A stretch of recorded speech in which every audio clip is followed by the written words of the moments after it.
Greetings everyone, I'm Adam Haritan, and in this video we are going to discuss orange mushrooms. Now why would I devote an entire video to orange mushrooms? Well, because that's all I've been finding. So right now I'm on the border of an eastern hemlock forest, and while walking around and exploring and looking for unique and interesting trees, I inevitably encountered mushrooms.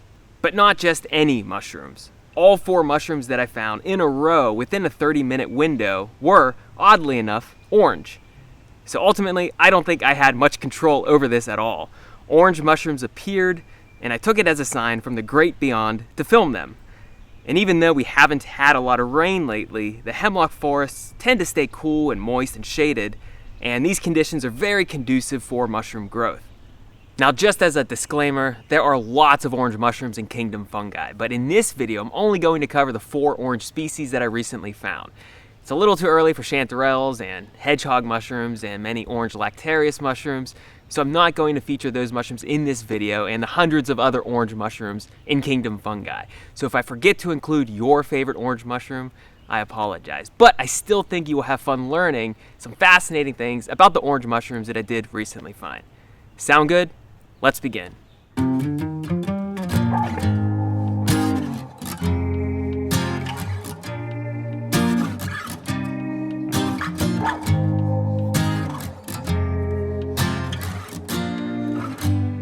To kick things off, we are going to start with a mushroom that you might think you know, but there's a good chance that you're not too familiar with it, even though its name is well known within mushroom foraging circles. So we're talking about chicken of the woods, also known as the chicken mushroom. And you might be wondering, why is he talking about chicken of the woods again? He always talks about chicken of the woods. Everyone talks about chicken of the woods. Well, that's a good question, and I do have a good answer. So we're going to talk about chicken of the woods because there are 2 special features that characterize this particular species, each of which we are going to explore in more depth. The first feature is that it grows on conifer trees. That's interesting because most mushrooms in the Laetoporus genus here in North America grow on the wood of angiosperms. The second interesting feature of this particular species is that it is said to be more likely to make someone gastrointestinally ill after consuming it compared to the hardwood-loving chicken mushrooms. So, what's going on with this particular species?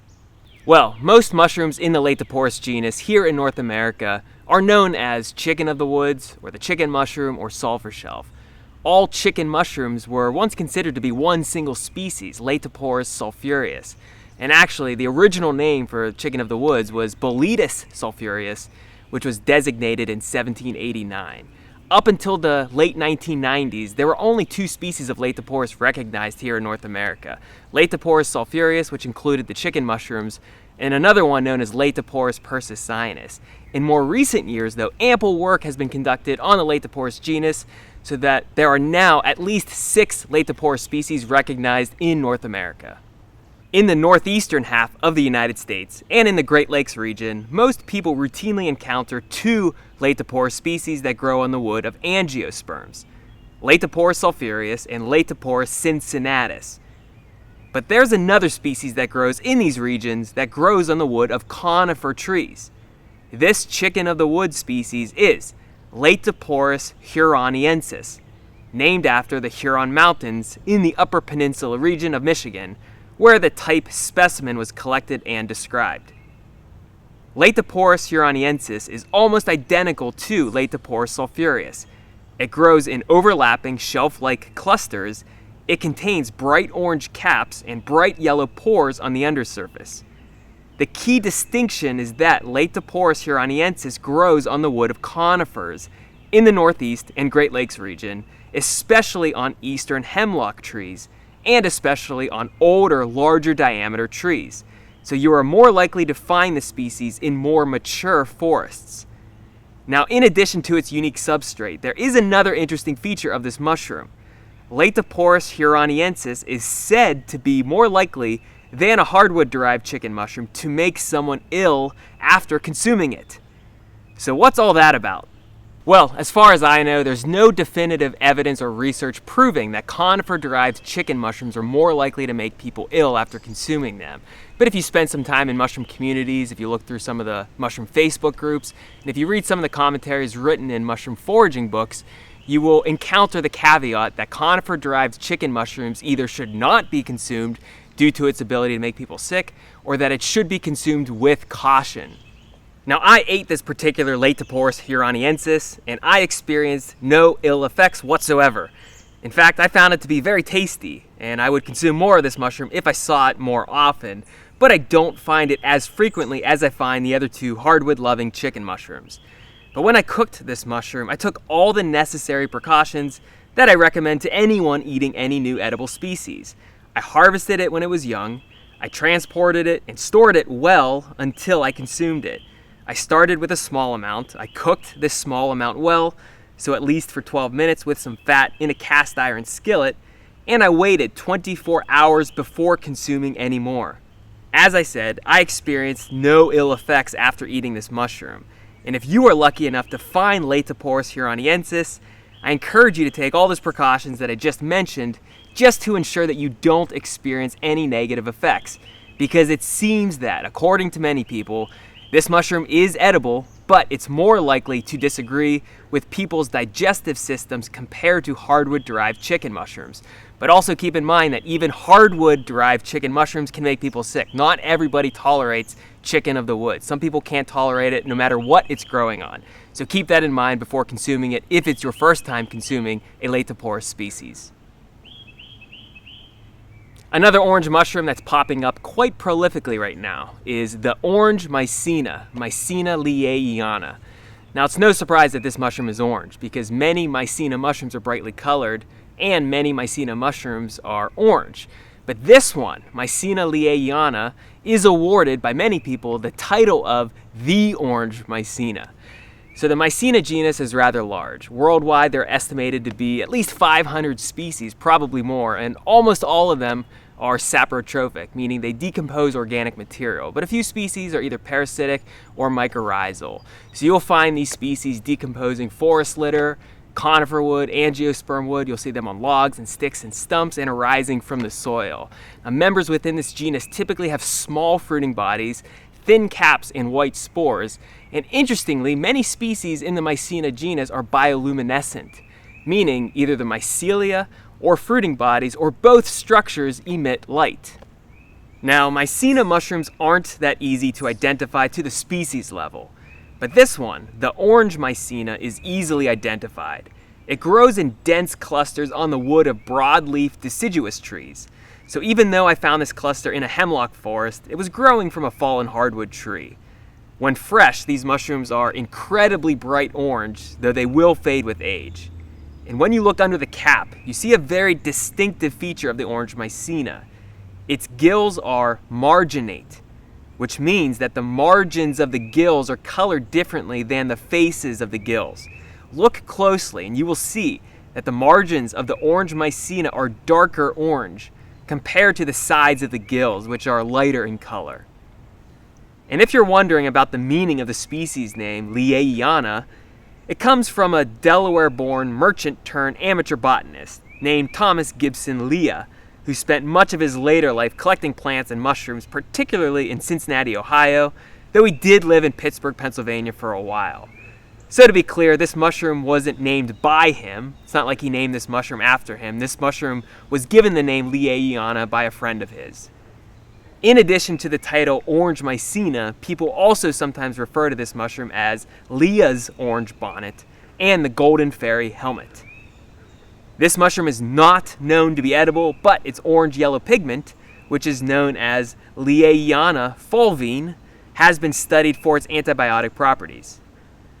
Again, this brightly colored orange mushroom fruits prolifically in dense clusters on wood, typically after the morel season, at least here in the Northeast, and it will continue to periodically appear throughout the rest of the growing season. Moving forward and staying within the Mycena genus, let's talk about a common pinkish, reddish-orange Mycena mushroom that's too easy to overlook. Now you might be wondering, how is it easy to overlook an orange mushroom, especially in a forest full of greens and browns? Well, it's easy to overlook an orange mushroom when that orange mushroom is incredibly tiny. So now we're talking about a mushroom known as Mycena acicula, also known as the orange bonnet and the coral spring Mycena. And interestingly, its small size is one of its key features. So if you find a very tiny Mycena mushroom with this kind of orange coloration, consider comparing your specimen to Mycena acicula. This mushroom contains a pinkish orange to orangish red cap that's only about 1/4 inch in diameter at maturity. This mushroom has a yellowish stalk, many times covered with little dots, and you will find white to yellowish gills on the underside of the cap. This mushroom grows from forest debris, typically in areas that receive lots of shade and areas that remain moist. And I found these particular mushrooms next to a fallen hardwood tree along a stream. And if you are wondering about the species name acicula, it comes from the word acus, A-C-U-S, which means needle, and its suffix, C-U-L-A, is diminutive. So altogether, acicula means little needle, which is appropriate based on this mushroom's general morphology.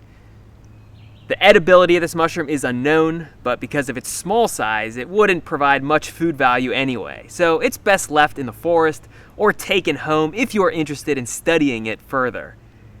So the coral spring Mycena, a tiny orange mushroom that's easy to overlook, but once you find it, it isn't too difficult to acquire a positive identification based on the features we just went over.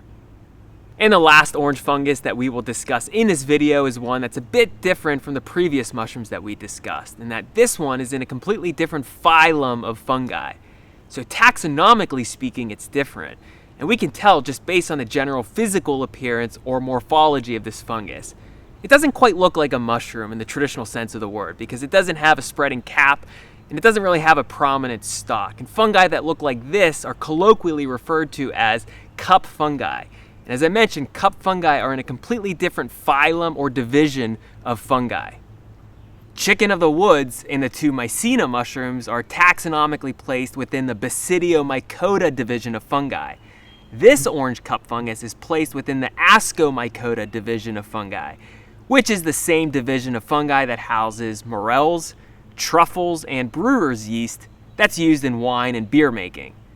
So this particular ascomycete is appropriately given the name of the orange peel fungus, because when you find it, it looks like you found someone's discarded orange peel on the ground. Its genus name is Alluria, which comes from the Greek word aureon, meaning flower, and it probably refers to the powdery or mealy texture that can be seen on the outer surface of these fruiting bodies, at least when the fungi are younger. And the species name Aurantia means gilded or golden, referring to the brilliant color of the fungus, which is actually more orange than golden. Now this fungus has a broad distribution, and according to this map on Mushroom Observer, we can see that there are reports of this fungus concentrated largely on the western and eastern sides of North America, and also in Europe, with scattered populations elsewhere. The orange peel fungus grows either scattered or in dense groupings in disturbed areas, including areas along trails, gravelly sites, roadsides, and garden beds. This fungus is listed as being edible, though I admit I've never eaten it because it just doesn't seem that enticing to me from a culinary perspective. But interestingly, there's a lot of research on one particular lectin isolated from this fungus.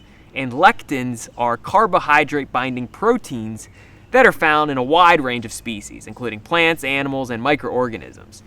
Now, the specific lectin found within the orange peel fungus is cleverly known as AAL, or Alluria aurantia lectin. And this lectin is currently being studied for its potential role in detecting cancer. Because of its binding properties, AAL recognizes and binds to specific molecules that are associated with several types of cancer, including liver cancer. So AAL is not used to treat cancer, but instead it's used to detect cancer biomarkers. So the orange peel fungus, a common saprotrophic ascomycete associated with disturbed areas. It's very easy to identify. It's somewhat easy to see because of its orange coloration, and I encourage you to get out and look for it on your next walk, either through the forest or perhaps even in your own backyard. So we discussed 4 orange mushrooms that I recently found, and again, there are many orange mushrooms that are out there, and there are many more that will be popping up in the upcoming weeks. Not only did we talk about physical descriptions, but we also talked a lot about word meanings and the etymology of a lot of the genus and species names. And this is something that I encourage you to do if you're interested in improving your mushroom identification skills, because in most cases, either the genus or species name will tell you something very important about that mushroom. In many cases, something about the physical appearance of that mushroom. It'll help you remember that and be able to recall that information later on. And one way to brush up on your etymology and to learn word meanings associated with mushrooms is to pick up this fantastic resource called A Mushroom Word Guide by Rob Halleck. So Rob sent me this book months ago, so this shout out is long overdue. He gifted me this book generously, and he did not say, hey, can you promote this book on your YouTube channel? Not at all. I just thought I'd do it because it's a fantastic resource, and I'm so grateful to have this on hand. So many word meanings in this book, all pertaining to mushrooms and even to plants in some cases. And you can also find his work on Facebook. He's got a great Facebook group called Mycological Word of the Day. A lot of people in that group. There's a lot of content updated daily. So check that out. Check out this book. You can find it online, A Mushroom Word Guide by Rob Halleck. Again, Rob, thanks for sending me this book. Truly appreciate it. I've used it a lot. And thank you for watching this video. I hope you learned something about orange mushrooms. I encourage you to get out, explore your woods, see which orange mushrooms are popping up near you. If you'd like to stay up to date with my work, head on over to learnyourland.com. You can sign up for the email newsletter. I send out an email periodically. You can also follow me on social media at learnyourland on Instagram and Facebook. And of course, if you're not subscribed to the YouTube channel, feel free to do that. Thanks for watching this video. Again, I truly appreciate it, and I'll see you in the next one.